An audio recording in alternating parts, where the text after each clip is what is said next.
খাদিজাতুল কুবরার পরপর দুইটা স্বামী ইন্তেকাল করছেন। খাদিজা একা হয়ে গেছেন, অন্যান্য সন্তানরা আছে, তার দুই স্বামীর ঘরে সন্তানাদিও আছে। তাদেরকে নিয়ে তার পারিবারিক জীবন, উনি একাকী মানুষ ব্যবসা পরিচালনা করতে লাগলেন, কিন্তু তার কাছে একজন বিশ্বস্ত সহচর বন্ধু দরকার। যখন ওনার ব্যবসায়িক পণ্য নিয়ে নবীজি ব্যবসা করে এসে লভ্যাংশ বুঝাইয়া দিলেন, উনি আশ্চর্য হয়ে গেছেন যে এই পর্যন্ত যত মানুষকে আমি আমার এই মূলধন দিলাম, কেউ আসলে ঠিক মতো ফিরিয়ে দিতে পারছে না, আর উনি আসলে দিছে, লাভ যা হয়েছে তার পুরোটাই বুঝাইয়া দিচ্ছে। সুবহানাল্লাহ। যে লোকটা এরকম সত্যবাদিতা দেখায়, আমানতদারিতা দেখায়, তো এই লোকটার গ্রহণযোগ্যতা মানুষের কাছে থাকবে কি থাকবে না? খাদিজাতুল কুবরা আশ্চর্য হয়ে গেছেন। নবীজি যুবক মানুষ, রাসূল সাল্লাল্লাহু আলাইহি ওয়াসাল্লামের প্রতি উনি আকৃষ্ট হয়ে গেলেন যে এরকম বিশ্বস্ত একজন লোক আমার দরকার। নবীজির সাথে যাকে পাঠাইছিলেন মাইসারা, তাকে জিজ্ঞাসা করলেন, তুমি যে নবী মুহাম্মদের সাথে গিয়েছিলে তার ব্যাপারে তুমি বলো। কারণ একজনের সাথে চলাফেরা না করলে আপনি বুঝতে পারবেন না তার স্বভাব চরিত্র কেমন, বুঝতে পারবেন? তো মাইসারা রাসূল সাল্লাল্লাহু আলাইহি ওয়াসাল্লামের সাথে থাকাকালীন অবস্থা নবীজির উত্তম চরিত্র, আচার ব্যবহার দেখে উনিও মুগ্ধ হয়ে গেলেন। নবীজি সম্পর্কে ইতিবাচক মন্তব্য করেছেন, নবীজির ভালো দিকগুলো ফুটিয়ে তুলছেন। তো এখন তার স্পষ্ট হয়ে গেছে তাকে কি করা যায়, আমার একজন বিশ্বস্ত সহচর হিসেবে তাকে গ্রহণ করা যায়। কিন্তু তিনি চিন্তায় পড়ে গেলেন, বয়স তো বেশি, ওনার বয়স 40 বছর, আবার দুইটা বিয়েও হয়েছে, ওই দুই স্বামীর ঘরে পোলাপানও আছে। এমত অবস্থায় স্বাভাবিকভাবে একজন জোয়ান ছেলে, অবিবাহিত ছেলেকে বিবাহের প্রস্তাব দেওয়াটা সমীচীন মনে করলেন না, যেটা আমাদের সমাজেও গ্রহণ করে না। গ্রহণ করে এরকম মেয়ে মহিলা বিয়ে করে আনলে বাপ পোলারে ঘরে জায়গা দিব, সাথে সাথে তেজ্য পুত্র কইরা বাইতে বাড়ি করে দিব। কথা ঠিক কিনা বলেন? অথচ যদি বিয়া করে ফেলে, জায়েজ না না জায়েজ? কথা কয় না, হালাল না হারাম? করতে পারবে কিনা? একটা হালাল কাজ করছে তারা বাইতে বাড়ি করে দিবেন কে? তো এটা স্বাভাবিকভাবে মানুষ মেনে নিতে পারে না। যদিও হালাল কাজ, কিন্তু মানুষ কি করে না, গ্রহণ করতে পারে না। শুধু বিবাহিত কেন, অবিবাহিতর মধ্যে একটু বয়স্ক হইলেই তো সন্তানের ব্যাপারে বিভিন্ন হুমকি ধমকি চলে আসে। বিয়া করে নিয়ে আসলেও তারা তালাক দেওয়া হয় দূর জবরদস্তি কইরা। এরকম কাহিনী আছে না নাই? ও কেন? ও বয়সের পার্থক্য, এই কারণে। দেখেন নবীজি যখন অবিবাহিত তৎপদের যুবক, 25 বছর বয়স, ওই সময় 40 বছর বয়স্কা হযরত খাদিজাতুল কুবরা নবীজিকে বিবাহ করবেন, প্রস্তাব দিবেন, মনের ভিতরে খটকা। আর খাদিজা রাদিয়াল্লাহু আনহার বিবাহ দুইটা হলেও, সন্তানাদি থাকলেও ওনার সৌন্দর্যের মধ্যে কোনো ভাটা পড়ে নাই, চেহারার মধ্যে বয়স্কের কোনো ছাপ ছিল না, এবং তার অর্থকরী টাকা পয়সা ছিল, প্রতিষ্ঠিত একজন ব্যবসায়ী ছিলেন। এই কারণে আরবের ধনাঢ্যশালী বড় বড় ব্যবসায়ীরা, সম্ভ্রান্তশালী যুবকেরা পর্যন্ত হযরত খাদিজাতুল কুবরাকে বিবাহ করার জন্য পাগল ছিল, প্রস্তাব দিয়েছে, উনি কাউকে গ্রহণ করেন নাই। উনি বুঝতে পারলেন যারাই আমাকে বিবাহ করতে এসেছে সবাই এই কারণেই এসেছে যে আমার টাকা আছে, অর্থকরী আছে। খাদিজাতুল কুবরা চিন্তা করলেন এরকম বিশ্বস্ত একজন সহচর, বিশ্বস্ত একজন লোক আমার দরকার।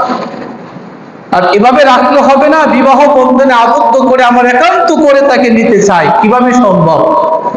পরামর্শ করলেন তার বান্ধবীদের সাথে। খাদিজাতুল কুবরা তার বান্ধবীদের সাথে কি করলেন? পরামর্শ করলেন। এক পর্যায়ে তার এক বান্ধবী পরামর্শ দিল যে এই বিষয়টা নিয়ে মুহাম্মদ সাল্লাল্লাহু আলাইহি ওয়াসাল্লামকে সরাসরি প্রস্তাব দেওয়া হোক, অথবা তার চাচার কাছে প্রস্তাব দেওয়া হোক।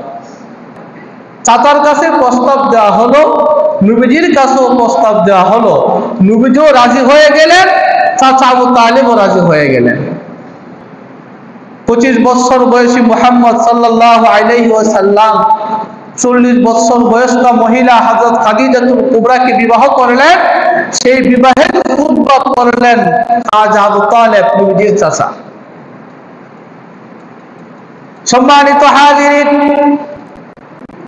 আল্লাহ রাসূল 25 বছর বয়সে 40 বছর বয়স্ক খাদিজাতুল কুবরাকে বিবাহ করলেন। এর একমাত্র কারণ ছিল আল্লাহ রাসূল ছিলেন একাকী, আর খাদিজাতুল কুবরা চিন্তা করলেন এরকম বিশ্বস্ত একজন লোক আমার দরকার, তাকে আমার স্বামী বানাতে হবে। খাদিজা রাদিয়াল্লাহু তাআলা আনহা যতদিন দুনিয়াতে ছিলেন ততদিন পর্যন্ত নবীজি অন্য কোনো বিবাহ করেন নাই। অথচ নবীজির টকবকে যুবক মানুষ, ইচ্ছা করলে আরবের সবচেয়ে সম্ভ্রান্ত সুন্দরী মেয়েকে বিবাহ করতে পারতেন। খাদিজাতুল কুবরা বয়স্ক মহিলা হওয়া সত্ত্বেও আল্লাহর নবী তার জীবদ্দশায় অন্য কোনো বিবাহ করেন নাই। অপর যত বিবাহ করেছিলেন তার ইন্তেকালের পরে। রাসূল সাল্লাল্লাহু আলাইহি ওয়াসাল্লামের 3 জন ছেলে ছিলেন আর 4 জন মেয়ে ছিলেন। নবীজির ছেলে সন্তান ছিলেন 3 জন। বলেন কয়জন? 3 জন ছেলে সন্তান ছিলেন আর মেয়ে সন্তান ছিলেন 4 জন। সবগুলো সন্তানে খাদিজাতুল কুবরা রাদিয়াল্লাহু আনহার গর্ভে জন্মগ্রহণ করেছে। সুবহান।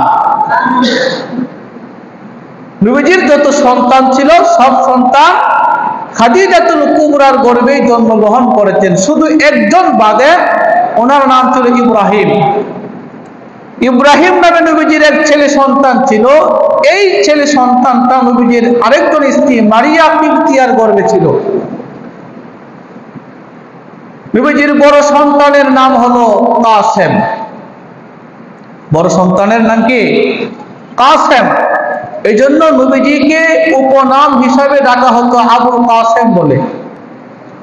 নবীজির উপনাম হলো আবুল কাসেম, মানে কাসেমের বাবা।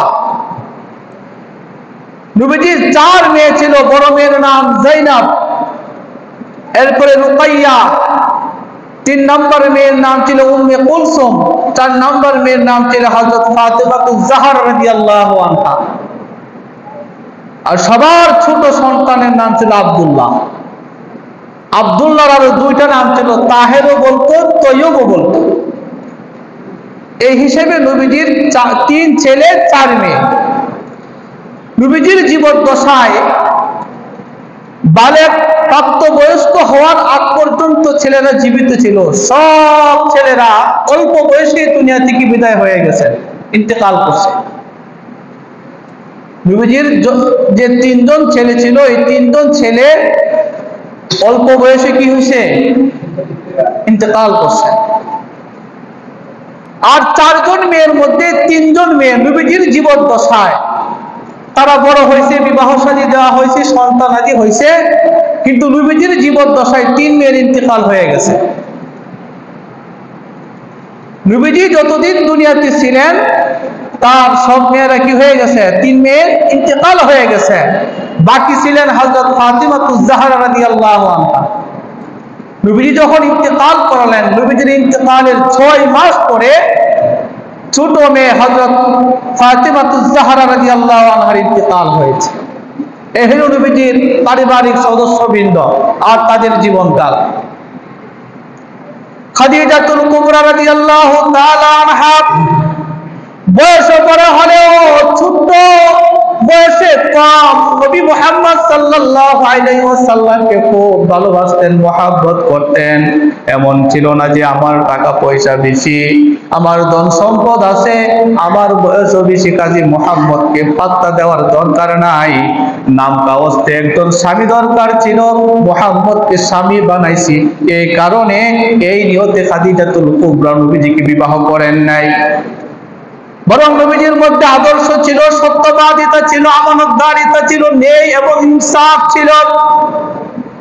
যুবক মুহাম্মদুর রাসূলুল্লাহ সাল্লাল্লাহু আলাইহি ওয়াসাল্লামকে স্বামী হিসাবে গ্রহণ করে হযরত খাদিজাতুল কুবরাও অনেক আনন্দিত, অনেক সৌভাগ্যবতী মহিলা হয়েছেন। তাদের মধ্যে ভালোবাসা ছিল খুব নিবিড়। ভালোবাসার সম্পর্ক এত গভীর পর্যন্ত হয়েছিল, ইচ্ছা করলে আল্লাহর নবী তার পুরা যৌবন অবস্থার অন্য অন্য বিবাহ করতে পারতেন, কিন্তু বয়স্ক একজন মহিলা খাদিজাতুল কুবরার জীবদ্দশায় তিনি অন্য বিবাহ করেন নাই। আল্লাহ রাসূলের জীবনে খাদিজাতুল কুবরার অনেক সহায়তা রয়েছে। আম্মা জান খাদিজাতুল কুবরা যখন ইন্তেকাল করলেন, ইন্তেকালের পরে নবীজি আরো যত স্ত্রী গ্রহণ করেছেন, সব স্ত্রীরাই ছিল কোনো না কোনো স্বামীর ঘরে বিধবা হয়ে গেছে অথবা কেউ তালাক প্রাপ্তা হয়ে গেছে, এমন মহিলাকে নবীজি বিবাহ করলেন। শুধুমাত্র আয়েশা সিদ্দিকা রাদিয়াল্লাহু তাআলা আনহাকে কুমারী অবস্থায় বিবাহ করলেন। হযরত নবী সাল্লাল্লাহু আলাইহি ওয়াসাল্লাম তার অন্য স্ত্রীদেরকে নিয়ে যখন খুশ গল্প করতেন, আলাপ করতেন, প্রায় সময় তিনি তার ইন্তেকাল হয়ে যাওয়া খাদিজাতুল কুবরা স্ত্রীদের সাথে তিনি আলাপ করতেন। খাদিজার মহব্বত নবীজি ভুলতে পারেন নাই। খাদিজাতুল কুবরাকে নবীজি এত পরিমাণ ভালোবাসতেন, অন্যান্য স্ত্রীদের ঘরে গেলেও অথচ খাদিজাতুল কুবরা যে ভালোবাসা নবীজিকে দিয়েছিলেন, অন্যান্য স্ত্রীরা সেই ভালোবাসা মুহাব্বত তারা দিতে পারে নাই। আল্লাহ রাসূল সাল্লাল্লাহু আলাইহি ওয়াসাল্লাম একদিন তার স্ত্রীদের ঘরে বসে বসে খাদিজাতুল কুবরার কথা স্মরণ করলেন, কিন্তু ইন্তেকাল হয়ে যাওয়া বা তালাক প্রাপ্তা কোনো মহিলা যদিও ভালো ছিল, এই ব্যাপারে যদি তার বর্তমান স্ত্রীর সাথে আলাপ করে, কোনো স্ত্রী বর্তমান স্ত্রী পূর্বের স্ত্রীর কথা শুনতে পারে না, পারেনি। আর এক বরে দুই বউ, এক বউয়ের ভালো গুণ কীর্তন প্রশংসা আরেক বউর কাছে করলে ভালো পায়? কি বলেন, ভালো পায়? ভালো পায় না। মনের ভিতরে হিংসা চলে আসে। আল্লাহ রাসূল যখন তার স্ত্রীদের কাছে খাদিজাতুল কুবরার কথা বলতেন, আম্মা জান আয়েশা সিদ্দিকা রাদিয়াল্লাহু তাআলা আনহা বলেন, আল্লাহর নবী আমাদের কাছে, আমাদের পরিবারের কাছে এসে বসে বসে যখন খাদিজাতুল কুবরার কথা আলোচনা করতেন, আমাদের হিংসা হতো, আমাদের ঈর্ষা হতো। এক পর্যায়ে আম্মা জান আয়েশা বলল, খালি খাদিজা খাদিজা করেন কে? বিরক্ত হয়ে নবীজিকে রাগান্বিত করার জন্য খালি খাদিজা খাদিজা খাদিজা করেন কে? খাদিজা মারা গেছে কবে? বয়স্ক মহিলা ছিল, তার সন্তানাদি ছিল। এখন আপনাদের অনেক স্ত্রী আছে এবং অল্প বয়সের স্ত্রীও আছে, আমাদের কাছে এসে শুধু খাদিজা করেন, খাদিজা দুনিয়াতে নাই, এরকম করেন কে? এরকম স্বভাব মহিলাদের আছে না নাই? নবীর স্ত্রীরা, নবীজির বড় স্ত্রী, সর্বপ্রথম যে স্ত্রী ছিল খাদিজা, ইন্তেকাল হয়ে গেছে, তার প্রশংসামূলক কথাগুলো তার বর্তমান স্ত্রীর সাথে আলোচনা করতেছে। এটা নবীর স্ত্রীরাও কি করতে পারতেছে না, গ্রহণ করতে পারতেছে না। আম্মা জান আয়েশা বলে ফেলছেন, শুধু খাদিজা খাদিজা করেন কেন? আমার কাছে আসছেন, আমার সাথে কথা বলেন, আমার সাথে মজার কথা বলেন, খাদিজার কথা কেন বলেন? সুবহানাল্লাহ বলবেন না? বুখারী শরীফের হাদিসে এসেছে, আম্মা জান আয়েশা বলেন, মা যিরতু আলা নিসাইন নবী সাল্লাল্লাহু আলাইহি ওয়াসাল্লাম আলা খাদিজা, নবীজির স্ত্রীগণের মধ্যে আর কোন স্ত্রীদের মধ্য থেকে কাউকে আমি ঈর্ষা করি নাই। ঈর্ষা আর হিংসা দুটা জিনিস, খেয়াল করেন, খেয়াল করেন। একটা শব্দ হলো ঈর্ষা আর একটা শব্দ হলো হিংসা। একটা হিংসা আর একটা কি? ঈর্ষা। হিংসা হলো কারো উন্নতি দেখে নিজে দৈল্য করে মরে যাওয়া আর দোয়া করা, ইচ্ছা করা, এটা যদি ধ্বংস হইতো আমি উপরে উঠতাম, আমার উন্নতি হইতো, অমুক ধ্বংস হয়ে যাইতো, এটা হইল হিংসা। ওটা কি? আর ঈর্ষা হলো একজন ভালো মানুষ, তার উন্নতি হয়েছে, আল্লাহ তারে দিস, আমারও তার মতো করে দেব, আমারও উন্নতি করো, এটা হলো ঈর্ষা। আমি তার মতো হতে চাও, তারা দিস, তারা কমানোর দরকার নাই, আমাকেও তার মতো উন্নতি করে দাও, এটাকে বলে ঈর্ষা। নবীজি যখন খাদিজাতুল কুবরার বিভিন্ন গুণাবলী নিয়ে আলোচনা করতেন, আম্মা জান আয়েশা বলেন, আমার মনে ঈর্ষা হইতো যে খাদিজার মতো যদি আমি হইতে পারতাম। সুবহানাল্লাহ, খাদিজার মতো যদি হইতে পারতেন। কিন্তু যতই মনে মনে খাদিজার মতো হতে যাওয়ার ইচ্ছা করতেন, কিন্তু তার প্রশংসা যদি করতো, এটা ভালোভাবে নিতে পারতেন না। আম্মা জান আয়েশা বলেন, মা গিরতু আলা নিসাইন নবী সাল্লাল্লাহু আলাইহি ওয়াসাল্লাম ইল্লা আলা খাদিজা, নবীর স্ত্রীগণের মধ্যে খাদিজা ছাড়া আর অন্য কোন স্ত্রীর ব্যাপারে আমার কোনো ঈর্ষা ছিল না। ঈর্ষা ছিল কেবলমাত্র খাদিজার ব্যাপারে। ওয়ালাম ওয়া ইন্নী লাম উদরিকহা, যদিও আমি খাদিজাকে দুনিয়াতে জীবদ্দশায় আমি পাই নাই। নবীর স্ত্রী হওয়ার আগে খাদিজাতুল কুবরা দুনিয়া থেকে বিদায় হয়ে গেছেন, এরপরও আমি খাদিজার মতো হতে চাইতাম, খাদিজাকে ঈর্ষা করতাম। ক্বালাত ওয়া কানা রাসূলুল্লাহ সাল্লাল্লাহু আলাইহি ওয়াসাল্লাম ইযা যাবাহা শাতা, আম্মা জান আয়েশা বলেন, খাদিজাকে নবীজি এত ভালোবাসতেন, এত মহব্বত করতেন। খাদিজাতুল কুবরা নবীজির কি হয় বলেন তো? ভুলে গেলে চলবো? কি হয়? আম্মা জান আয়েশা রাদিয়াল্লাহু আনহা বুঝাতে চাইলেন নবীজি খাদিজা রাদিয়াল্লাহু আনহাকে কেমন ভালোবাসতেন। স্বামী স্ত্রীর মধ্যে ভালোবাসা দরকার আছে না নাই? নবীজি তার স্ত্রীকে কেমন ভালোবাসতেন, স্ত্রীরা নবীজিকে কেমন ভালোবাসতেন, একটু খেয়াল করেন। আম্মা জান আয়েশা বলেন, নবীর স্ত্রী খাদিজা ছাড়া অন্য কারো ব্যাপারে আমি এত ঈর্ষা করতাম না। নবীজি খাদিজা রাদিয়াল্লাহু আনহাকে এমন ভালোবাসতেন, আম্মা জান আয়েশা বলেন, ইযা যাবাহা শাতা, নবীজি যখন কোনো বকরি জবাই করতেন, বকরি কি করতেন? নবীজি যখন কোনো বকরি জবাই করতেন, ফায়াকুলু আরসিলু বিহা ইলা আসতিকাই খাদিজা, আম্মা জান আয়েশা রাদিয়াল্লাহু তাআলা আনহা বলেন, নবীজি যখন কোনো বকরি জবাই করতেন, বকরিটা জবাই করার পরে বলতেন, আরসিলু বিহা ইলা আসতিকাই খাদিজা, এই যে বকরির গোশতগুলো, এই গোশতগুলো খাদিজার যত বান্ধবী আছে, খাদিজার বান্ধবীর কাছে গোশতগুলো পাঠায়া দেন। সুবহানাল্লাহ বলেন। আর অহংকার বউরা কি কইব?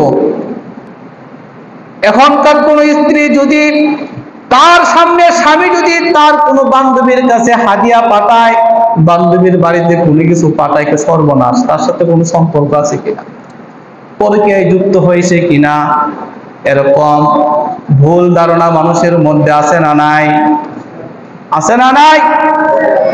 খাদিজা ইন্তিকাল করছেন, খাদিজাকে মুহাব্বত দেখাইছেন কিভাবে? খাদিজার বান্ধবীদের কাছে নবীজি সাল্লাল্লাহু আলাইহি ওয়াসাল্লাম উপঢৌকন পাঠিয়ে দিতেন, তার বাড়িতে উপঢৌকন পাঠাইতেন, গোশত পাক করছে ওই তরকারি পাঠিয়ে দিতেন, খাসি জবাই করছে খাসির গোশতগুলো এখানে পাঠিয়ে দিতেন। আম্মা জান আয়েশা সিদ্দিকা রাদিয়াল্লাহু তাআলা আনহা বলেন, খাদিজা ইন্তিকাল করছে, নবীজি খাদিজাকে কেমন ভালোবাসে এর উদাহরণ দিতে গিয়ে তিনি বলেন, গোশত নবীজির কাছে নিয়ে আসা হলো, খাসি জবাই করা হলো, এই খাসির গোশতগুলো নবীজি বললেন খাদিজার বান্ধবীদের কাছে পাঠায়া দেন। সুবহানাল্লাহ বলেন।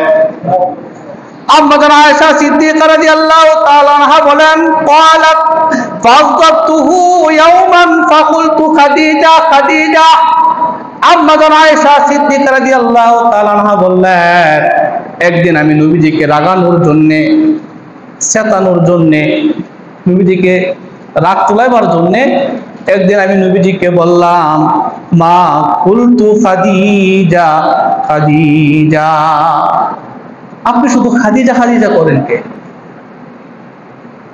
গোস্ত আনা হয়েছে, খাসি আনা হয়েছে, জবাই করছেন, আমরা খাবো, এই গোস্তগুলো ওখানে ওখানে পাঠিয়ে দিব, শুধু খাদিজা করতেছেন, ব্যাপারটা কি?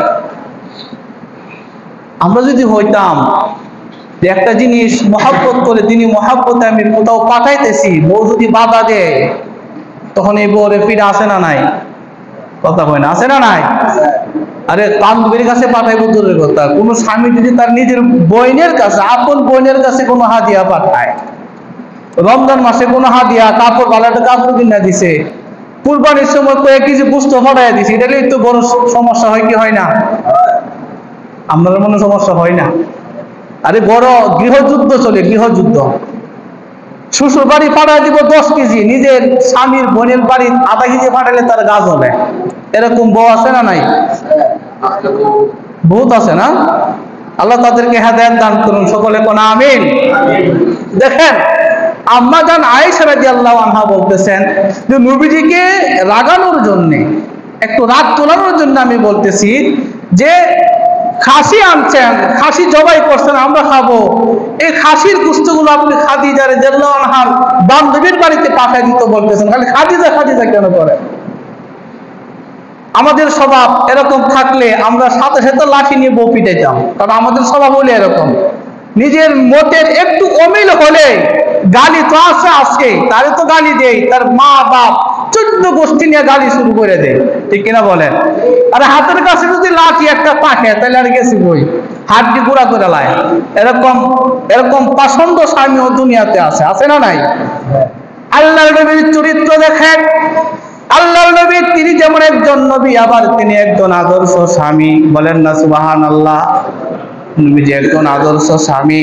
নবীজিকে রাগ তোলানোর জন্য আম্মা জান আয়েশা বললেন, আমি বললাম খালি খাদিজা খাদিজা কেন করেন?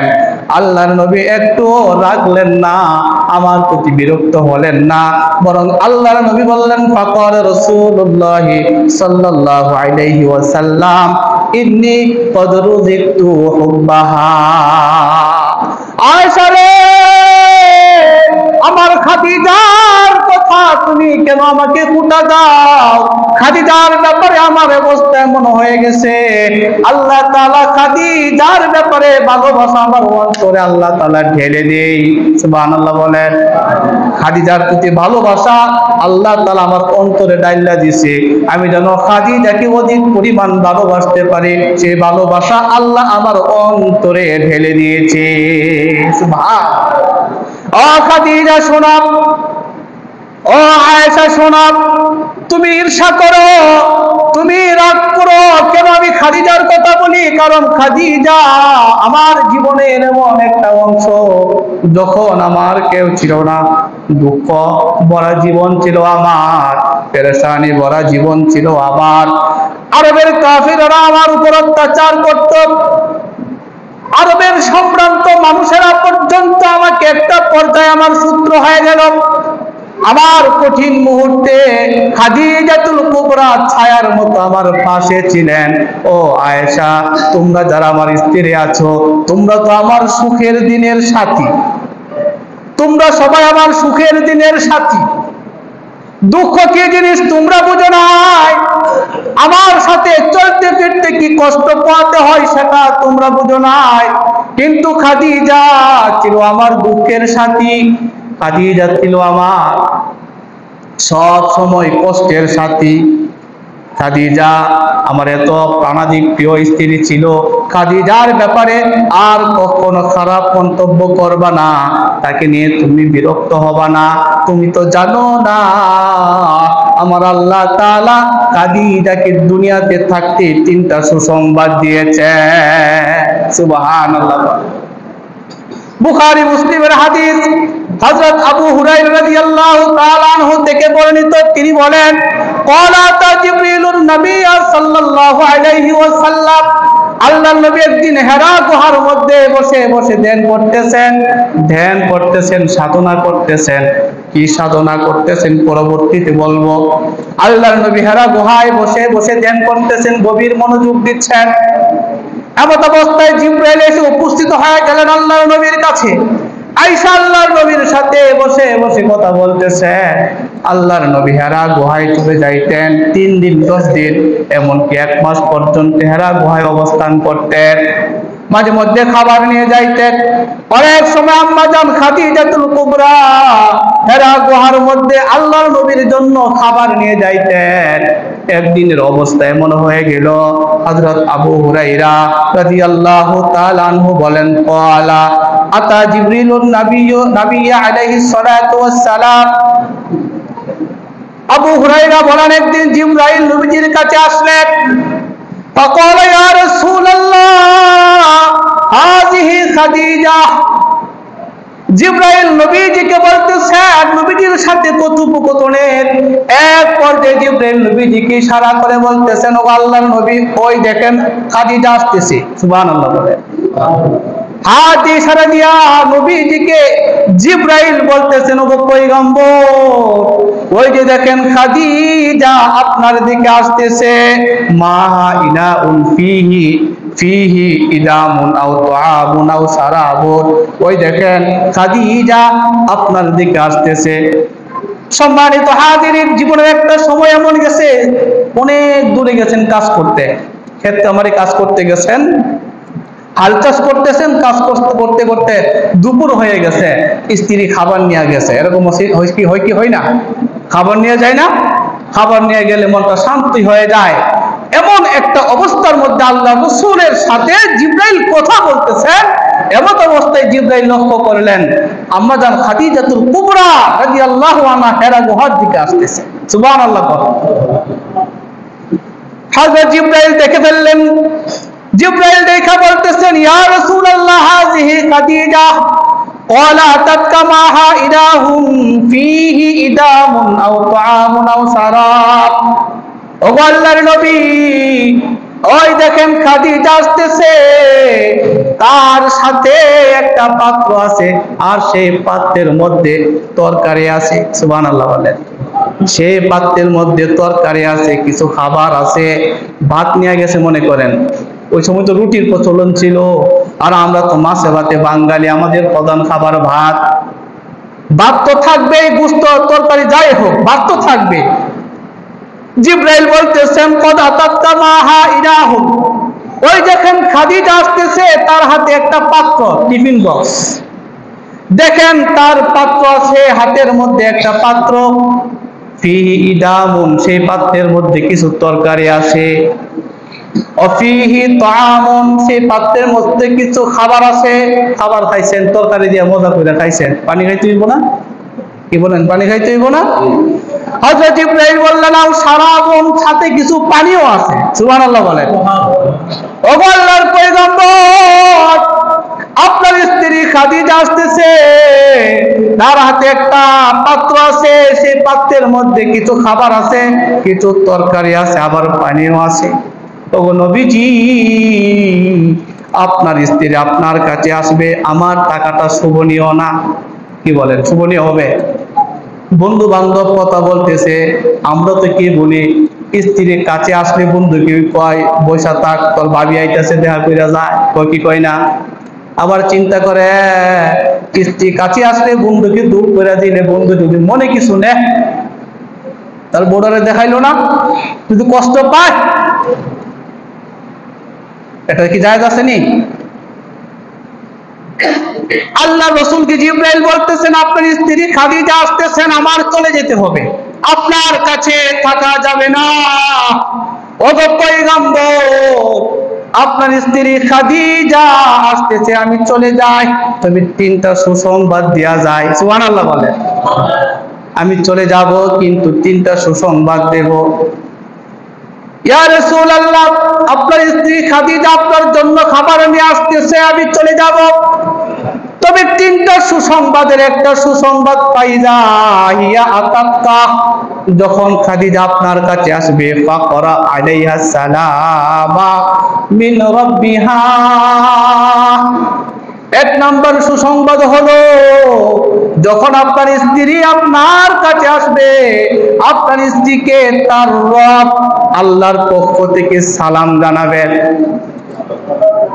সুবহানাল্লাহ জবান দিয়ে আসে না কেন? আল্লাহকে আমাকে আপনাকে সালাম দিবে এই আমল আছে আমার আপনার? হ্যাঁ, আল্লাহ সালাম দিতেছে হযরত খাদিজাতুল কুবরাকে। এটা কি চারটাখানি কথা? খাদিজাতুল কুবরা কে? নবীজি কেন তাকে এত ভালোবাসতেন? আয়েশা রাদিয়াল্লাহু আনহাকে নবীজি বুঝাইতে চাইলেন যে খাদিজাকে আমি কেন ভালোবাসি, একটু বুঝো। খাদিজা আমাকে এমন ভালোবাসতো, আমার দুঃখের দিনের সাথী ছিল। আল্লাহর রাসূলকে খাদিজা রাদিয়াল্লাহু আনহা এমন ভালোবাসতেন, মহব্বত করতেন, দ্বীনকে সহযোগিতা করছেন। সন্তুষ্ট হয়ে স্বয়ং আল্লাহ খাদিজাতুল কুবরাকে সালাম দিয়ে দিয়েছে। সুবহানাল্লাহ। ও আল্লাহর পয়গম্বর, এক নম্বর সুসংবাদ হলো খাদিজাকে তার রব। খাদিজার রব কে? আরো জোরকেন, খাদিজার রব কে? ফাইজা হিয়া তাতাফাকরা আলাইহা সালাম মির রাব্বিহা। যখন খাদিজা আপনার কাছে আসবে তখন খাদিজাকে তার রব আল্লাহর পক্ষ থেকে সালাম জানাবেন। সুবহানাল্লাহ বলেন। ওয়া মিন্নি, ওগো নবীজি শুধু আল্লাহর পক্ষ থেকে সালাম নয়, আমি জিব্রাইলের পক্ষ থেকেও তাকে সালাম জানাবেন। দুইটা সুসংবাদ হয়ে গেল। এক নাম্বার আল্লাহ তাআলার পক্ষ থেকে সালাম, দুই নাম্বার জিব্রাইলের পক্ষ থেকে সালাম। তিন নাম্বার সুসংবাদ হলো জিব্রাইল বললেন, নবী পয়গম্বর আপনার স্ত্রী আসছেন, তার সাথে কথোপকথন করবেন আপনি। দুইটা সুসংবাদ দিলেন, সাথে আরো একটা সুসংবাদ জেনেন আপনি। আরো একটা সুসংবাদ তাকে জানায় দিবেন, ওয়াবাশশিরহা বিবাইতিন ফিল জান্নাতি মিন কাসাবিন ওয়ালা সাখাবা ফিহি ওয়ালা নাসাবা। ও পয়গম্বর, ওয়াবাশশিরহা বিবাইতিন ফিল জান্নাহ, খাদিজাকে আপনি ওই জান্নাত, এমন একটা জান্নাতের সুসংবাদ দিবেন, মিন কাসাবিন, যেটা মুক্তা দিয়ে তৈরি, এমন একটা জান্নাতের সুসংবাদ খাদিজাকে আপনি দিয়ে দিবেন। সুবহানাল্লাহ। কেমন জান্নাতের সুসংবাদ দিবেন? মুক্তা দিয়ে বানানো, ভিতরে খোলা, এমন একটা জান্নাতের সুসংবাদ খাদিজাকে দিবেন। ওয়ালা সাখাবা ফিহি ওয়ালা নাসাবা, সেই জান্নাতের মধ্যে কোনো হুলস্থুল হবে না, হয় হুল্লোড় হবে না, চিল্লা চিল্লি হবে না, সেখানে গালাগালি হবে না। আমরা যতই রাজপ্রাসাদে থাকি কিন্তু বাড়িতে গালাগালি আছে না নাই? আশেপাশে গালাগালি আছে না নাই? আরে মসজিদের সাথে বাড়ি, সেখানেও মারামারি করে, গালাগালি করে, মসজিদের সম্মানে নিজের জবানকে হেফাজত করতে পারে না, এমন মানুষও সমাজে আছে না নাই? খাদিজাতুল কুবরাকে আল্লাহ তাআলা চিনছেন, সালাম জানায় দিয়েছেন। আল্লাহর ফেরেশতা জিবরাইল বললেন, পয়গম্বর আপনার স্ত্রী খাদিজাকে আল্লাহ তাআলা চিনেন, আমি জিবরাইলও চিনি, এই জন্য আল্লাহ তাআলা আপনার স্ত্রীকে সালাম জানাইছেন। তিনি যখন আসবে তাকে সুসংবাদ দিবেন কয়টা? আরো জোরে কোন কয়টা? এক নাম্বার সুসংবাদ খাদিজাকে আল্লাহ তাআলার পক্ষ থেকে সালাম জানাবেন। দুই নাম্বার সুসংবাদ খাদিজাকে আমি জিবরাইলের পক্ষ থেকে সালাম জানাবেন। তিন নাম্বার সুসংবাদ তাকে এমন একটা জান্নাতের সুসংবাদ দিবেন, আল্লাহ তাআলা খাদিজার জন্য জান্নাতে মুক্তা দিয়া তৈরি একটা ঘর বানাইছেন, যে ঘরে বসবাস করলে কোনো হয় হল্লোড়, চিল্লা চিল্লি হবে না, এমন আরামদায়ক একটা বাসস্থানের সুসংবাদ জানায় দিবে। আল্লাহর নবী আয়েশাকে বললেন, আয়েশা তুমি কি জানছো এখন আমি কেন খাদিজাকে ভালোবাসি? খাদিজা বয়সে বড় হলেও কিন্তু নবীজিকে কি করতেন? খুব ভালোবাসতেন। কাজে স্বামী স্ত্রীর ভালোবাসা দরকার আছে না নাই? এই ভালোবাসা হবে আল্লাহর মহব্বতের জন্যে। আল্লাহর মহব্বতে, দিনের মহব্বতে স্বামী স্ত্রীর মধ্যে ভালোবাসা দরকার। যে ঘরের মধ্যে স্বামী স্ত্রীর মধ্যে ভালোবাসা নাই সেই ঘরটা জাহান্নাম। কথা ঠিক কিনা বলেন? নবীজির বয়স যখন 35 হলো তখন মক্কা লোকদের কাছে মনে হলো যে কাবাগর, যে বাইতুল্লাহ আছে, এই বাইতুল্লাহটাকে পুনর্নির্মাণ করতে হবে। বাইতুল্লাহ কি করতে হবে? পুনর্নির্মাণ করতে হবে। এটা অনেকটা ভেঙে গেছে, কিছুটা সংস্কারমূলক কাজ করতে হবে। সবাই মিলেমিশে পরামর্শ করলো যে এই সংস্কারমূলক কাজে আমাদের সবাই ঐক্যবদ্ধভাবে অংশগ্রহণ করতে হবে। যেহেতু মক্কার বাইতুল্লাহ শরীফ একটা সম্মানিত একটি জায়গা, আল্লাহ তাআলার কাছে প্রিয় একটি জায়গা, এজন্য এই বাইতুল্লাহ কাজ করার জন্য সমাজের সব বংশের মানুষ, গোত্রের মানুষ সবাই আগ্রহী থাকতো যে আমাদের দ্বারা এই কাবাগরের কাজ সম্পাদিত হয়ে যায়। মসজিদের কাজ করতে সবাই পাগল না? আমরা কি বলেন? মসজিদের কাজে অংশগ্রহণ করতে পারলে নিজের জীবনকে ধন্য মনে করি, নিজে কাজ করতে না পারলে সন্তানকে পাঠায়। মসজিদের কাজের সাথে সম্পৃক্ত থাকতে, উন্নয়নমূলক কর্মকাণ্ডে অংশগ্রহণ করতে পারলে নিজের জন্য অনেক কি মনে হয়? সৌভাগ্য মনে হয়। কথা ঠিক নেই? যেখানে বাইতুল্লাহ নতুন ভাবে নির্মাণ করা হবে, তো ওই কাজে যারা অংশগ্রহণ করবে সবাই নিজেদেরকে সৌভাগ্যবান মনে করতে লাগলেন। তো সব বংশ এবং গোত্রের মধ্যে একটা প্রতিযোগিতা শুরু হয়ে গেল যে আমাদের দ্বারা এই বাইতুল্লাহর কাজ সম্পূর্ণ হবে। আরেক বংশ বলে আমাদের দ্বারা সম্পন্ন হবে। এভাবে কয়েক বংশ মিলা একটা উদ্ভট পরিস্থিতির সৃষ্টি হয়ে গেছে।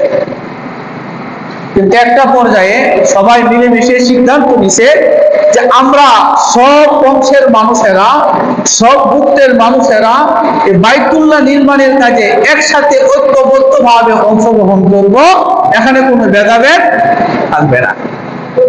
তখন এক এক গোত্রকে এক একটা দায়িত্ব দিয়ে দিছে যে তুমি বাইতুল্লাহর ওই সাইডে কাজ করবা, আর তোমাদের বংশ ওই সাইডে কাজ করবে, তোমাদের বংশ পেছন সাইডে কাজ করবে। এভাবে এক একটা অংশ জুড়ে তাদেরকে ভাগ করে দেওয়া হয়েছে। কাজ করার আগে সবাই মিলে পরামর্শ করলেন, সব বংশ গোত্রের মানুষেরা মিলেমিশে পরামর্শ করছেন যে বাইতুল্লাহ এটা খুব পবিত্র একটা কাজ, পবিত্র একটা জিনিস, এর সম্মান রক্ষা করা, এর হেফাজত করা সকলের দায়িত্ব। দায়িত্ব কিনা? সবাই মিলেমিশে এই পরামর্শ করছে যে বাইতুল্লাহর কাজ করতে হলে, পুনর্নির্মাণ করতে হলে টাকা পয়সা দরকার আছে না? নাই টাকা পয়সা? টাকা পয়সা দরকার আছে না? যে টাকা পয়সা কিভাবে আমরা ব্যবস্থা করব? দেখেন, আইয়ামে জাহেলিয়াতের যুগের মানুষ, ওরা এদেরকে পৃথিবীর শ্রেষ্ঠতম নিকৃষ্ট বলে আখ্যায়িত করা হয়, মূর্খ সমাজ বলে আখ্যায়িত করা হয়। তারা বাইতুল্লাহ একটা কাজ নির্মাণ করবে, পুনর্নির্মাণ করবে, সেখানে কিভাবে যোগান দিতে হবে, অর্থ কোথা থেকে আসবে, সবাই মিলে পরামর্শ করছে এবং সিদ্ধান্তে উপনীত হয়েছে যে এই মসজিদ, এটা বাইতুল্লাহ, আল্লাহর ঘর, এখানে সরাসরি আল্লাহর রহমত বর্ষিত হয়, কাজে এই পবিত্র জায়গার মধ্যে কোনো অপবিত্র জিনিস ব্যবহার করা হবে না। সুবহানাল্লাহ। চিন্তা করছেন বিষয়টা? এরা শিরিক করে, এরা মূর্তির পূজা করে। সমাজে এমন কোনো অন্যায় কাজ নাই যে তারা করে না। তারা জিনা, ব্যভিচার অবাধে করত, সুদ, ঘুষ, হারাম সবসময় তাদের মধ্যে থাকতো। কিন্তু তারা এক বিষয়ে একমত হয়েছে যে বাইতুল্লাহ নির্মাণের কাজে যে অর্থ ব্যয় করা হবে, এই বাইতুল্লাহ নির্মাণ কাজে যে টাকা পয়সা অর্থকড়ি ব্যয় করা হবে, কোন অর্থকড়ির মধ্যে যেন কোনো অবৈধ সম্পদ, অবৈধ পন্থায় উপার্জিত সম্পদ বা টাকা পয়সা যেন বাইতুল্লাহর কাজে ব্যবহার না হয়। এই সিদ্ধান্তটা তাদের ভালো হয়েছে না মন্দ হয়েছে?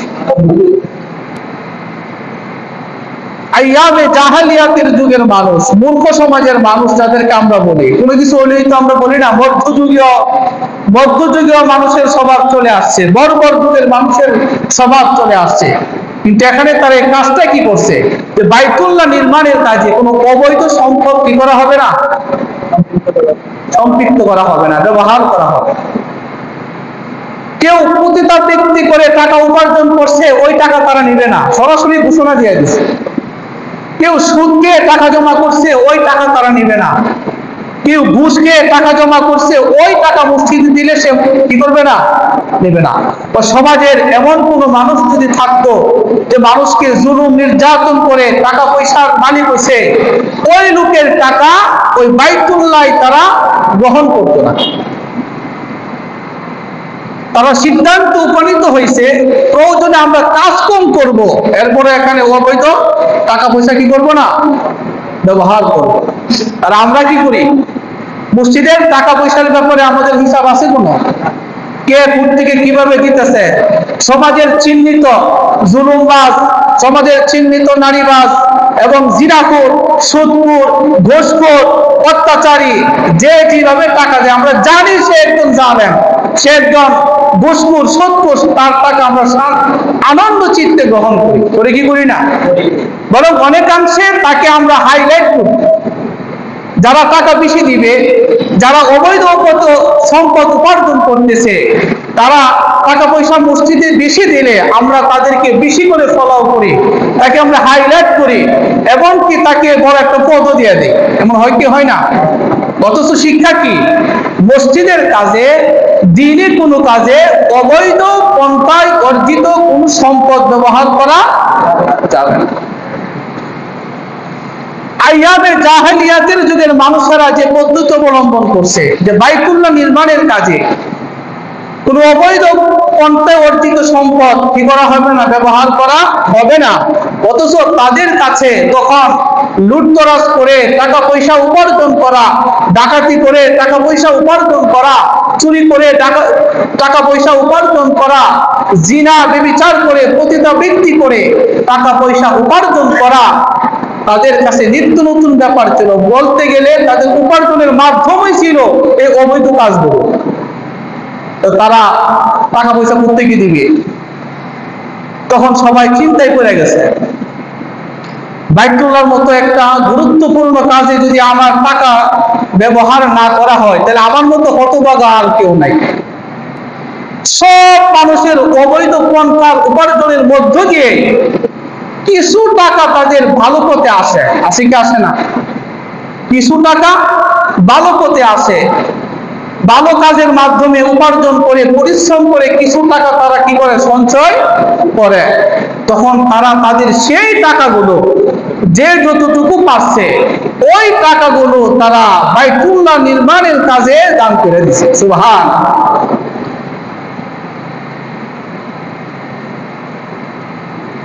ফলে বাইতুল্লাহ নির্মাণ কাজ যখন শুরু করলেন, কিভাবে শুরু করবে? মসজিদ তো, এই যে মসজিদটা যদি এখন নির্মাণ কাজ নতুন ভাবে করে, মসজিদটা আবার ভাঙতে হবে, ভাঙতে হবে না? কিন্তু এই মসজিদটা ভাঙতে গেলে কে মসজিদে প্রথম আঘাত করবে? এই মসজিদটা ভাঙার জন্য একটা কিছু দেওয়া হলে তো আঘাত করতে হবে।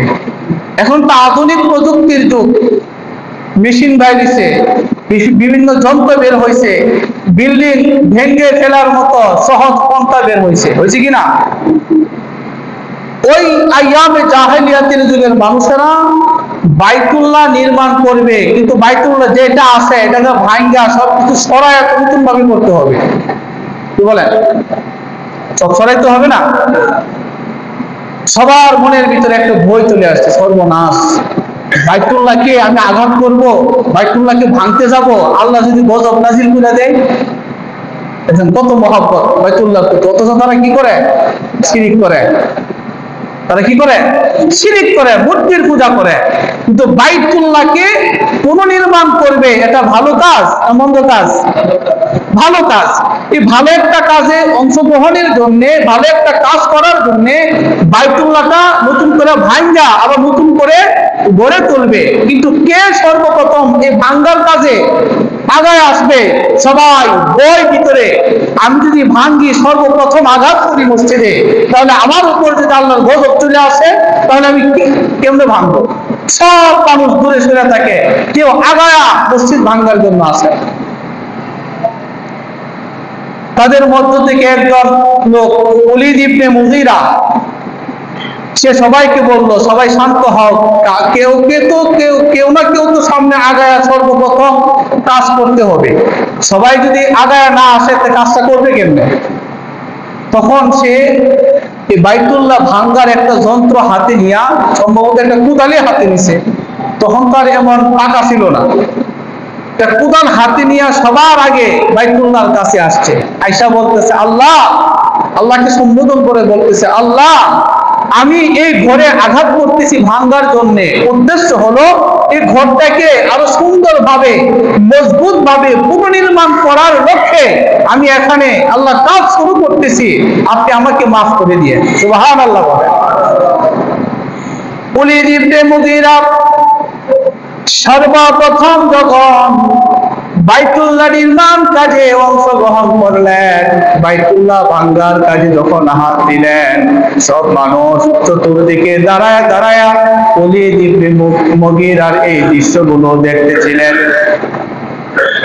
সবাই যখন দেখলো ওলীদ ইবনে মুগীরা বাইতুল্লাহ আঘাত করছে, কিন্তু তার উপর কোনো ধরনের গজব নাজিল হয় নাই, কোনো সমস্যা হয় নাই, তার হাত ঠিক আছে, পাও ঠিক আছে, তার কোনো কিছু হয় নাই, তখন সব মানুষের মধ্যে একটা আত্মবিশ্বাস জন্ম নিয়েছে, এখন কাজ করা যায়, কাজ করলে কোনো সমস্যা হবে না। সব মানুষের ভিতরে একটা কি আছে, আত্মবিশ্বাস জন্মাইছে যে এখন কি করা যাবে, কাজ করা যাবে। এরপরের দিন সকালবেলা মক্কার বিভিন্ন গোত্রের লোকেরা দলে দলে বাইতুল্লাহর কাজ নির্মাণ করার জন্য, কাজ অংশগ্রহণ করার জন্য চলে আসছে। এভাবে এক এক গোত্রের মানুষ বাইতুল্লাহর একদিকে, এক গোত্রের মানুষ পূর্ব দিকে, আরেক গোত্রের মানুষ পশ্চিম দিকে, এভাবে একটা একটা দিক করে গোত্রের মানুষেরা ভাগ করে নিলেন, বাইতুল্লাহর কাজে অংশগ্রহণ করলেন। মজার ব্যাপার হলো বাইতুল্লাহর কাজ করতে গিয়া, বাইতুল্লাহর জিনিসপত্র সরানোর কাজে লোকেরা যখন আসলো, তো এরা চিন্তা করলো কাপড় চোপড় নিয়ে কাজ করলে অনেক সময় পায়ে গ্যাস লাগিয়ে কাপড় লোকের পড়ে যায়, উস্তাগায় পড়ে যায়, এমন হয় না অবস্থা? তখন তারা কি করতো, কাজ সহজভাবে করার জন্য শরীরে কোনো কাপড়ই রাখতো না। নাউজুবিল্লাহ বলেন না, একদম উলঙ্গ হইয়া সবাই একসাথে, কারণ কাপড় থাকলে এটা কাজের ভেজাল করে, কাজ করতে গেলে ঝামেলা হয়, এই জন্য তারা শরীরের সব কাপড় ফালায়া একদম উলঙ্গ হইয়া এই বাইতুল্লাহ নির্মাণের কাজে, এই মনে করেন একটা খুঁটা সরাইলো, এখান থেকে কিছু মাটি সরানো দরকার, মাথায় করে নিয়ে তারপরে মাটি সরাইলো, এই কাজ করতে গিয়ে কাপড়ে তাদের সমস্যা হয়, এই জন্য সবাই জওয়ান বুড়া অল্প বয়সের মানুষ, সব বয়সের মানুষ নিজেদের শরীরের কাপড় ফালায়া একদম উলঙ্গ হইয়া বাইতুল্লাহ কাবা ঘরের কাজ করতেছে। নাউজুবিল্লাহ বলেন না। সম্মানিত হাজিরিন, দেখেন আমরা কেমন নবীর উম্মত, যাকে আল্লাহ তাআলা পৃথিবীর শ্রেষ্ঠতম মানুষ বানাইছেন, যাকে আল্লাহ তাআলা শ্রেষ্ঠতম নবী বানাইছেন, এমন একজন শ্রেষ্ঠতম নবীর উম্মত আমরা। আল্লাহর নবীও তখন বাইতুল্লাহ নির্মাণের কাজে অংশগ্রহণ করলেন। সবাই অংশগ্রহণ করছে, মাথার মধ্যে বোঝা নিয়ে নিয়ে মাটি এক জায়গা থেকে অন্য জায়গায় নিয়ে যাচ্ছে। আল্লাহর নবীর সাথে তখন তার চাচা আব্বাস রাদিয়াল্লাহু আনহু, তখনও কিন্তু তিনি মুসলমান না। আব্বাস রাদিয়াল্লাহু তাআলা আনহু আল্লাহর নবীকে বললেন, ও মুহাম্মদ, বাইতুল্লাহর কাজ করতে গেলে তো অনেক সমস্যা হয়, কাপড়ের সমস্যা হয়, দেখো সবাই কাপড় ফেলে দিছে, সবাই উলঙ্গ হয়ে কাজ করতেছে, তুমিও এক কাজ করো, তোমার শরীর থেকে কাপড় চোপড় খুলে ফেলে দাও। নবীজির বয়স কত তখন? ভুলে গেছে, 35 বছর। 35 বছরের একজন যুবককে যদি পায় কাপড় খুলে রাস্তায় একটু হাঁটো তো, কি বলেন, কি হাঁটবে? হ্যাঁ, আরে সামান্য একটা বাচ্চা, কয়েক বছরের বাচ্চা, একটু বুঝ হয়েছে, সেই তো এখন তার শরীর থেকে কাপড় সরায় গোসল করাইলে সে লজ্জা বোধ করে, করে কি করে না? হ্যাঁ,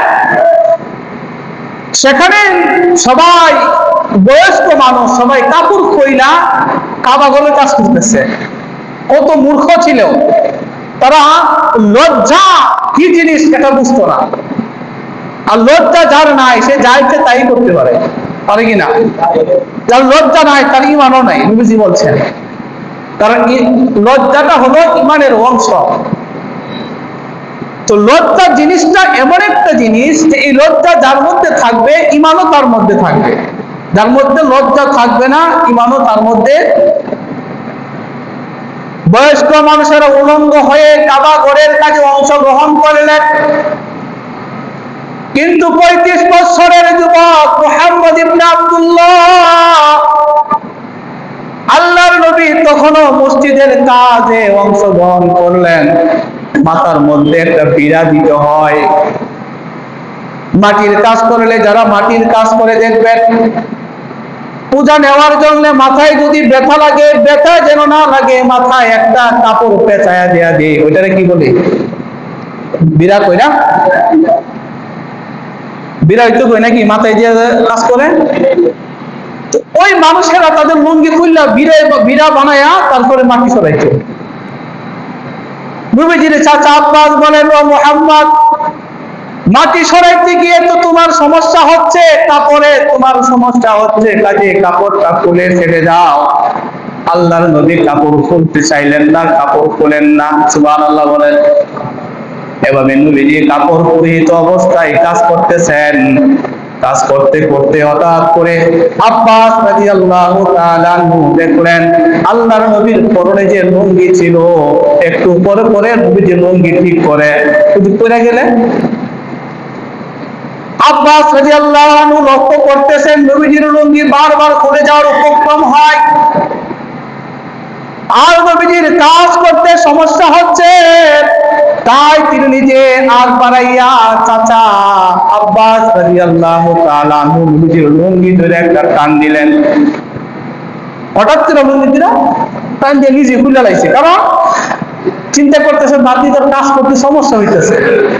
বাতিদার যে লাজুক মানুষ, যে লজ্জাশীল, সে ইচ্ছা করে লুঙ্গি খুলবে না।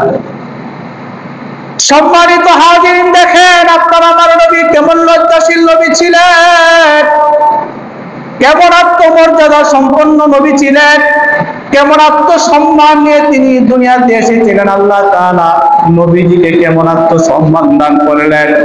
আল্লাহর নবী সাল্লাল্লাহু আলাইহি ওয়াসাল্লামের লুঙ্গিটা যখন তার চাচা আব্বাস টান দিয়ে খুলে ফেললেন, এমন সময় আল্লাহর নবী জোরে একটা চিৎকার দিয়ে অজ্ঞান হয়ে মাটিতে পড়ে গেলেন। সুবহানাল্লাহ বলেন। জোরে একটা চিৎকার দিয়ে অজ্ঞান হয়ে মাটিতে পড়ে গেলেন। অনেকক্ষণ পর্যন্ত বেহুশ থাকলেন। এখন চিন্তা করেন আল্লাহর নবী কত লজ্জাশীল ছিলেন। আমার প্রাণের ভাইয়েরা, লজ্জা হলো ঈমানের অঙ্গ। আল হায়াউ শুবাতুম মিনাল ঈমান। লজ্জা হলো ঈমানের একটা অংশ। আল্লাহর নবী যখন নবুয়ত পাইলেন, নবুয়ত পাওয়ার পরে সাহাবায়ে কেরামের সামনে নবীজি সাল্লাল্লাহু আলাইহি সাল্লাম বলছিলেন, সাহাবীরা, 35 বছর বয়সে যখন আমি বাইতুল্লাহ নির্মাণের কাজে অংশগ্রহণ করেছিলাম, আমার চাচা আব্বাস আমার শরীর থেকে লুঙ্গিটা টান দিয়ে তুলে ফেলেছিল, আর আমি অজ্ঞান হয়ে চিৎকার দিয়ে মাটিতে পড়ে গিয়েছিলাম। কারণ হলো তখন আমার চোখের সামনে বিকট আকৃতির একটা চেহারা এমন ভাবে বেশিছিল, এই চেহারা দেখা আমি আর শান্ত থাকতে পারি নাই, মাটিতে লুটায় পড়েছিলাম। কিন্তু এখন আমি বুঝতে পারলাম তিনি হলেন হযরত জিবরাইল আলাইহিস সালাম। সুবহানাল্লাহ বলে। নবীজির সামনে জিবরাইলের চেহারা ভেসে উঠছে। জিবরাইলের চেহারা নবীজির সামনে ভেসে উঠলো। এই বিকট আকৃতির চেহারা দেখে আল্লাহর নবী চিৎকার দিয়ে মাটিতে লুটায় পড়লেন। কারণ লজ্জাশীলতা হলো আল্লাহর নবীর ভূষণ। আল্লাহর নবী বলেন লজ্জা হলো ঈমানের অঙ্গ।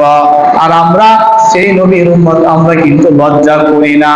লজ্জা করি? আমরা করি না। দেখেন আল্লাহর নবী তার শরীর থেকে কাপড় সরায় না।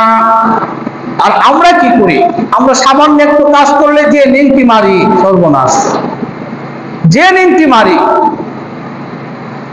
ফরজ তরফ হয়ে যায়, হয় কি হয় না? হ্যাঁ, অথচ পুরুষদের জন্য নাভি থেকে হাঁটু পর্যন্ত ঢেকে রাখা ফরজ, কথা ঠিক কিনা? পুরুষের জন্য নাভি থেকে হাঁটু পর্যন্ত ঢেকে রাখা কে? ফরজ।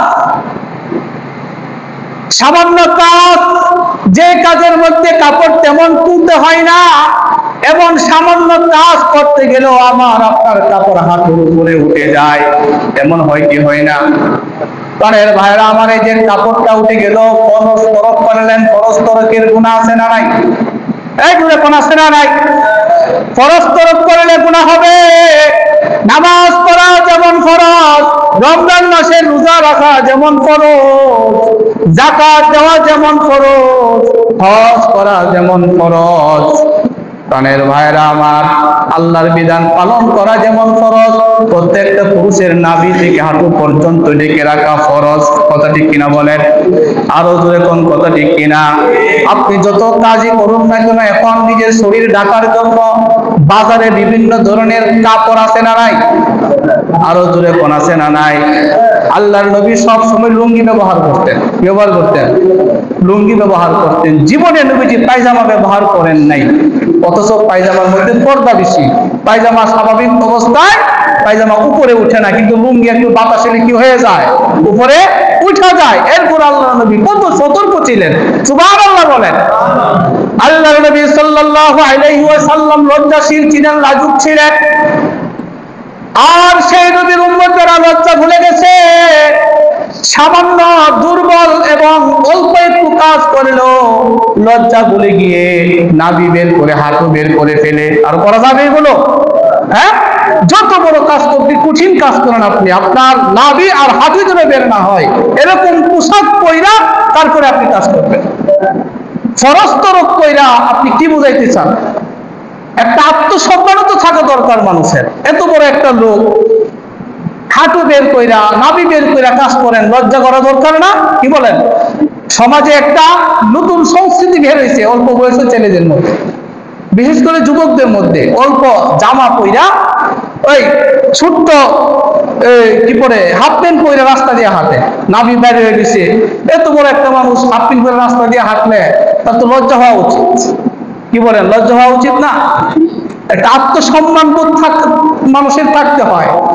ছোট থেকে বড় পর্যন্ত, বয়স্ক পর্যন্ত মানুষের আজকে লজ্জা উঠে গেছে।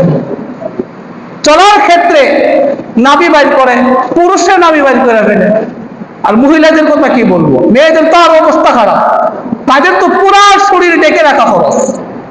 কথা ঠিক কিনা বলেন? মহিলাদের, প্রাপ্তবয়স্ক মেয়ে যারা আছে তাদের থেকে নিয়ে একেবারে বৃদ্ধ পর্যন্ত সব মহিলাদের তার পুরা শরীর ঢাইকা তারপরে নামাজ পড়তে হবে। স্বাভাবিক চলাফেরা করলেও তার পুরা শরীর ঢাইকা চলতে হবে। এটা হলো শরীয়তের বিধান। কিন্তু আমরা এমন বেহায়া হয়ে গেছি, বাবা হিসেবেও বেহায়া হয়ে গেছি আমরা। বাবার সামনে মেয়েটা একদম অশ্লীল পোশাক করতেছে, বাবা কিচ্ছু কই না, সব করে তারা টাকা দিয়ে যার দোকান থেকে কিনা ভালো একটা ওই অশ্লীল পোশাক কিনে নিয়ে আয়। এমন আছে না নাই? এই দোকানে বা বাজারে কাপড়ের কি অভাব করছে? কি বলেন? অভাব করছে? আপনার টাইট ফিট কাপড় গুলো আপনার মেয়ে পড়তেছে, আপনার স্ত্রী পড়তেছে, আপনি এগুলো কিভাবে দেখেন? বাহিরেও যাইতেছে এই পোশাকগুলো পইরা, এগুলো দেখতেও তো খারাপ লাগে। এগুলো থেকে আমাদের হেফাজত থাকতে হবে, বিরত থাকতে হবে। কথা ঠিক কিনা বলে? কারণ আল্লাহ নবী লজ্জাশীল ছিলেন, তার উম্মত হবে লজ্জাশীল। লজ্জা হলো ঈমানের অঙ্গ। কথা ঠিক কিনা বলে? আল্লাহ নবী বাইতুল্লাহর কাজে অংশগ্রহণ করলেন। বাইতুল্লাহ নির্মাণ হয়ে গেল, সব মানুষের অন্তর থেকে ভয় চলে গেছে। সবাই মিলে সিদ্ধান্ত নিল, আগামীকাল থেকে বাইতুল্লাহর কাজ সবাই একসাথে করব। সব গোত্রের মানুষ করতে করতে, বাইতুল্লাহর কাজ করতে করতে মাকামে ইব্রাহিম পর্যন্ত চলে গেলেন। যারা হজ করছেন, যারা উমরা করছেন, তারা দেখেছেন মাকামে ইব্রাহিম কি জিনিস। আচ্ছা, দেখছেন না? হযরত ইব্রাহিম আলাইহিস সালাম একটা পাথরের মধ্যে পা রাখা বাইতুল্লাহর কাজ করছে। মাকামে ইব্রাহিম পর্যন্ত চলে গেছে। আরেকটা পাথর আছে হাজরে আসওয়াদ। হাজরে আসওয়াদ বরকতময় পাথর। এই পাথরে চুম্বন করলে আল্লাহ মানুষের গুনাহ মাফ করে দেয়। আর আস্তে কোন সুবহানাল্লাহ। এই পাথরে চুম্বন করলে কি মাফ হয়ে যায়? গুনাহ মাফ হয়ে যায়। এখন সব মানুষের ইচ্ছা, এটা একটা গৌরবের বিষয়। এই মসজিদ বা যে কোনো ভবন নির্মাণ করলে অনেক সময় দোকান থেকে অর্ডার করে শিলা পাথরের মধ্যে নাম খোদাই করে নিয়ে আসে না? এমপি সাহেব উদ্বোধন করবে বা ভালো কেউ বড় কোন একজন লোক উদ্বোধন করবে, ফিতা কাইটা তারপরে তার জন্য একটা মাইল ফলক বানানো হয়, এটা উদ্বোধন করবে আইসা লাল ফিতা দিয়া, হ্যাঁ কাটে না, একটা উদ্বোধন করে না, এটাকে তার নিজের জন্য কি মনে হয়, খুব গৌরব মনে হয় যে আমার দ্বারা এই কাজটা হয়েছে, করে কি করে না? এই কথা কোন হয় কি হয় না এরকম? সবাই চিন্তা করতেছে, সব বংশের মানুষ এক হযরত আসওয়াদ যেখানে ছিল এখানে আমরার বংশের লোকেরা নিয়ে লাগাইবো, আমরার নেতা ওইটা লাগাইবো, কারণ আমরার নেতার কি সম্মান কম আছে নাকি সমাজে? টাকা পয়সা কি তার কম আছে? সবাই মিলা প্রত্যেক বংশের যে একজন নেতা আছে না নাই, সবাই তো নেতাদেরকে নিয়ে গর্ব করে যে আমাদের একটা নেতা আছে, এরকম সবাই মিলামিশা এই চিন্তা করতেছে যে আমাদের বংশের লোকেরা এই হযরত আসওয়াদটা জায়গা মতো নিয়ে লাগাই দিবে। তাদের বংশের এই তোরা লাগাবি কে, আমরা কি তোর হচ্ছে কম নাকি? টাকা পয়সা অর্থ করি কি টাকা পয়সা আমরা মসজিদও কম দেই, তোর লাগাবি কে? আমরা লাগাবো, আমরা বাপ দাদা সম্পদ, টাকা পয়সা যা আছে জায়গা যা আছে বাপ দাদা দিছে, এটা আমাদের কাজ, এরকম লোক আছে না নাই সমাজে? হ্যাঁ, বাইতুল্লাহ নির্মাণের সময় সব বংশের লোকেরা চিন্তা করতেছে এই সম্মানটা আমাদের বংশের অর্জন, এটা আমাদের নিতে হবে। এভাবে প্রতিদিন সব বংশের লোকেরা বাইতুল্লাহর চত্বরে আয়সা আয়া বসে মিটিং করে, কি করারে একদলকে আমরা করবো আরেক দলকে আমরা করবো, এইভাবে বসা একদিন 2 দিন 3 দিন 5 দিন পর্যন্ত লাগাতার খালি মিটিংই করে, কিন্তু কোনো সিদ্ধান্তে যাইতে পারে না। কেন? তো সবাই নিজেই সম্মান অর্জন করতে চায়। তখন তাদের মধ্য থেকে একজন বলল, শোনো এভাবে আর কত মিটিং করুন, খালি মিটিং আর মিটিং, দিনকে দিন খালি মিটিংই হইব, কিন্তু কাজ তো হইতেছে না, তো কি করা? তো একজনে মিলা সবাই বলছে, আমি একটা কথা বলি সবাই শোনো। তো বলেন। তো উনি বলতেছেন, আগামীকাল সকালে ফজরের পরে যারেদিক বাইতুল্লাহর দরজা দিয়া ভিতরে ঢুকতেছে, উনি এই হযরত আসওয়াদটা নির্দিষ্ট জায়গার মধ্যে স্থাপন করে দিবে। খেয়াল করছেন বিষয়টা? সিদ্ধান্ত হইলো আগামীকাল ফজরে যে এই বাইতুল্লাহর দরজা দিয়া বাইতুল্লাহতে ঢুকবে, উনি এই হযরত আসওয়াদটা যেখানে ছিল এখানে স্থাপন করবে। সবাই মিল্লা বললো, এই কথা তো ঠিকই আছে, এখন যদি আমরা বংশের নেতা সবার আগে আয় পড়ে, তা আমরা বংশের নেতাই লাগাইবো। একটা প্রতিযোগিতা শুরু হয়ে গেছে, সুবহানাল্লাহ বলবেন না? মানে ভাইরা, এই সিদ্ধান্ত দেওয়ার পরে সবাই যার যার বাড়িতে চলে গেলেন। রাত্র শেষ হয়ে গেল, ফজরের সময় হয়ে গেল, সব মানুষেরা তো ঘুমিয়ে বিভোর হয়ে গেছে। যখন একটু ফর্সা হয়েছে, সবাই বাইতুল্লাহর চত্বরে আসছে, দেখতে আসছে কোন সেই সৌভাগ্যবান ব্যক্তি যে সর্বপ্রথম বাইতুল্লাহর সদর দরজা দিয়ে বাইতুল্লাহে প্রবেশ করবে। সব মানুষ আসছে, আইসা দেখে সবার আগে বাইতুল্লাহতে যিনি প্রবেশ করেছেন তিনি হলেন আমাদের সকলের সুপরিচিত আব্দুল্লাহর ছেলে মুহাম্মদ। আর একটু জোরে কন্যা সুবহানাল্লাহ। আমার নবী 35 বছর বয়সের যুবক, তখন সবার মধ্যে কি একটা সমতা দিচ্ছেন, ন্যায় এবং ইনসাফের সমাজ কিভাবে কায়েম করছেন, তিনি কিভাবে সমাধা দিলেন। দেখেন, সর্বপ্রথম আল্লাহর নবী বাইতুল্লাহর সেই সদর দরজা দিয়া বাইতুল্লাহতে প্রবেশ করলেন। সব মানুষ নবীজিকে দেখা খুশি হয়ে গেলেন। তখন কিন্তু নবীজি মুহাম্মদ বিন আব্দুল্লাহ, নবীজি কি মুহাম্মদ বিন, এখনো পর্যন্ত মুহাম্মদুর রাসূলুল্লাহ হয় নাই। মুহাম্মদুর রাসূলুল্লাহ তখন পর্যন্ত হয় নাই, তিনি মুহাম্মদ বিন আব্দুল্লাহ। সব মানুষ তারে সম্মান করে, ইজ্জত করে, সব মানুষ দেখা খুশি হয়ে গেছে। এই সর্বনাশ, মুহাম্মদ আসছে, এ ভালো মানুষ, ভালো মানুষ, সুবহানাল্লাহ বলেন। এ ভালো মানুষ, তার দ্বারা কাজ করা সম্ভব, সে যদি কাজটা করে আমাদের কোনো আপত্তি নাই। এরকম নিরপেক্ষ এবং সৎ চরিত্রবান লোক সমাজ আছে না নাই? আছে না? এরকম লোক আছে না যে উমুকে যদি এই কাজটা করে তা আমাদের আর কোনো আপত্তি নাই। সব বংশের মানুষ এটা মাইনা নিছে, ঠিক আছে মুহাম্মদ বিন আব্দুল্লাহ এই কাজটা করবে, তার নিজ হাতে হযরত আসওয়াদটা নির্দিষ্ট জায়গায় স্থাপন করে দিবে। দেখেন, আমাদের মধ্যে যত ভালো মানুষই থাকুক, তাহলে যদি দায়িত্ব দেওয়া হয় সে মনে মনে খুশি হবে আর বলবে, যাক এত সম্মানের একটা কাজ আমি করব, আমার চেয়ে বড় কেতা আছে, নিজের মধ্যে একটা অহংকার চলে আসে। একটা ভাব চলে আসে। তখন গতকালকে যিনি একদম সবার কাছে নিকৃষ্ট ছিল বা তেমন পাত্তা পাইতো না, তখন ক্ষমতা পায় একটা ভাব চলে আসে। এমন এমন গুণ মানুষের মধ্যে অনেক সময় চলে আসে। কিন্তু দেখেন আল্লাহর নবী যখন এই দায়িত্ব পাইলেন 25 বছর বয়সে, মুহাম্মদ আমরা সবাই মিলে তোমার কাছে দায়িত্ব দিলাম, হজরে আসওয়াদ যে বরকতপূর্ণ একটা পাথর, এই পাথরটাকে ভালো একটা নির্দিষ্ট জায়গায় তুমি স্থাপন করবে, তুমি করলে আমরা সবাই একমত, সবাই খুশি। বলেন সুবহানাল্লাহ। সম্মানিত হাজিরিন, দেখেন আল্লাহর নবী কেমন ইনসাফ প্রতিষ্ঠা করছেন। আল্লাহর নবী সাল্লাল্লাহু আলাইহি ওয়াসাল্লাম গোত্রের সব মানুষদেরকে একসাথে কাবা ঘরের চত্বরে ডাকলেন। যত বংশ আছে, যত গোত্র আছে, সব বংশের লোকদেরকে ডাকলেন। কাবা ঘরের চত্বরে সবাই উপস্থিত হয়ে গেছেন। আল্লাহর নবী প্রত্যেক বংশের নেতৃস্থানীয় যে লোকগুলো আছে, নেতা আছে, গণ্যমান্য ব্যক্তি আছে, তাদেরকে ডাকলেন, আপনারা সামনে আসেন। আল্লাহর নবী বললেন, এবার আপনারা আমাকে একটা চাদর দেন। একটা চাদরের ব্যবস্থা করে দেওয়া হলো। আল্লাহর নবী বললেন, আপনারা সবাই মিলে চাদরটাকে সুন্দরভাবে বিছায়া দেন। চাদরটাকে বিছিয়ে দেওয়া হলো।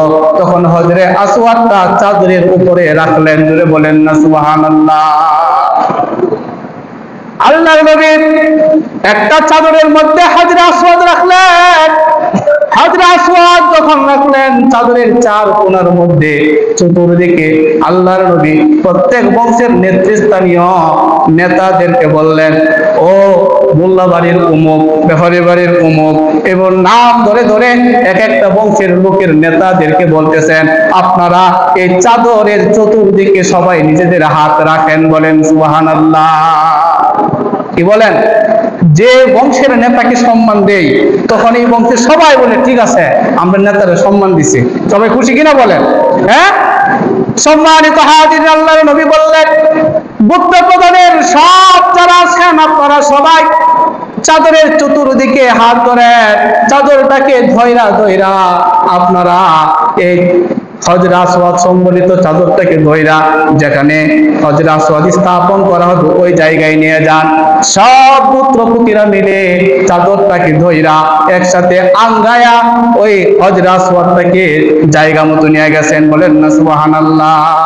এখন বলেন তো, এই হজরে আসওয়াদ স্থাপনের কাজে সব মানুষের অংশগ্রহণ আছে না নাই? কোনো ঝগড়া আছে এখন? কোনো ঝগড়া নাই, সব মানুষ খুশি। যেখানে স্থাপন করবে চাদরটা সেখানে রাখা হলো।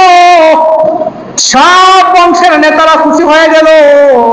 আল্লাহর নবী তখন হজরে আসওয়াদটা নিজের হাত মুবারকে ধরলেন। হাত মুবারকে ধরে নিজের স্বহস্তে হজরে আসওয়াদটা জায়গা মতো লাগায়া দিলেন। সুবহানাল্লাহ। সবার মধ্যে একটা মিল দিয়া দিলেন। সব মানুষের মধ্যে ভালোবাসা চলে আসছে, ঐক্য চলে আসছে। যে মুহাম্মদ ইবনে আব্দুল্লাহ যে আদর্শবান একজন যুবক, তার মধ্যে কোনো দুই নম্বরই নাই। যে আল আমিন, টাকা পয়সা তার কাছে রাখা যায়, বিশ্বস্ত লোক। আল্লাহর নবী সাল্লাল্লাহু আলাইহি ওয়াসাল্লাম এইভাবে সমাজে ইনসাফ কায়েম করছেন। সমাজের মধ্যে আল্লাহর নবী এইভাবে সমতা প্রতিষ্ঠা করছেন। বলেন না সুবহানাল্লাহ। রাসূল সাল্লাল্লাহু আলাইহি ওয়াসাল্লামের বয়স হয়ে গেছে 37 বছর। কয় বছর? 37 বছর। তখন নবীজি সাল্লাল্লাহু আলাইহি ওয়াসাল্লামের মনের মধ্যে একটা চিন্তা চলে আসছে।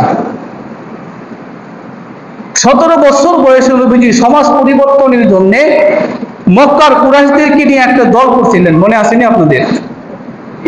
ভুলে গেছেন গা? বলেন তো ওই দলটার নাম কি? হিলফুল ফুজুল। কত বছর বয়সে করছে? 17 বছর বয়সে যুবকদেরকে নিয়ে গণ্যমান্য ব্যক্তিদের সমন্বয়ে এই একটা দল করছিল, সংগঠন করছিল হিলফুল ফুজুল, মানে শান্তি সংঘ। তার উদ্দেশ্য ছিল সমাজ থেকে অন্যায় অবিচার দূর করা, খুন হত্যা রাহাজানি দূর করা, সমাজের মানুষ যেন সুশৃঙ্খল হয়, চরিত্রবান হয়, এই কাজ করা। এভাবে নবীজির আরো বছর পেরিয়ে 37 বছর বয়স চলে আসছে। নবীজি চিন্তা করতেছে, এতদিন যাবৎ সবাই নিয়ে সমাজ সংসারের কাজ করতেছি, কিন্তু সমাজের তো পরিবর্তন হইতেছে না। কতক্ষণ ঠিক কিনা? এখনো সুদ চলে, এখনো ঘুষ চলে, এখনো জিনা বেবিচার আছে, অন্যায় অবিচার আছে, এগুলো তো দূর হইতেছে না। নবীজি একাকি চিন্তা করতেছে, চিন্তা করতে করতে এই 37 থেকে নিয়ে 40 বছর, 37, 38, 39, 40, যখন এই 3টা বছর নবীজি খালি চিন্তা করে সমাজ, রাষ্ট্র, এই পুরা জাতিকে নিয়ে নবীজি চিন্তা করতেছে কি করা যায়। সংগঠন করে মানুষদেরকে খারাপ পথ থেকে বাঁচাইতে পারলাম না, শিরিক থেকে বাঁচাইতে পারলাম না, সব মানুষ তো জাহান্নামের দিকে যাইতেছে। এখনো সুদ চলে, এখনো ঘুষ চলে, এখনো এখানে জিনা ব্যভিচার চলে, এখনো পতিত ব্যক্তি চলে, জুলুম অন্যায় অবিচার চলে। এই সমাজকে কিভাবে জুলুম মুক্ত করা যায়, সুদ মুক্ত, ঘুষ মুক্ত করা যায়, নবীজি চিন্তা করতে লাগলেন। চিন্তা করতে করতে অনেক সময় যারা বেশি চিন্তা করে, সমাজ, দেশ, রাষ্ট্র, পরিবার নিয়ে চিন্তা করলে অনেক সময় সে ওই ব্যক্তিটার মধ্যে এমন একটা ভাব আসে, আমাকে একাকী থাকতে হবে, এরকম ভাব আছে না নাই? লোক সাথে থাকলে চিন্তা করতে পারে না, একাকী সে চলে যায়, হয়তো নদীর কিনারে বসে একটু চিন্তা করে কিভাবে সংসারটা গুছানো যায়, কিভাবে সমাজ গুছানো যায়, এরকম চিন্তা আছে না নাই সবার? হ্যাঁ, আল্লাহর নবী এমন চিন্তা ফিকির নিয়ে হেরায় গুহায় চলে গেছে। কোথায় চলে গেছে? হেরা গুহায় চলে গেছে। ওইখানে গিয়া নবীজি চিন্তার মধ্যে আছেন, ধ্যানের মধ্যে আছেন, এটা মনে রাখবেন।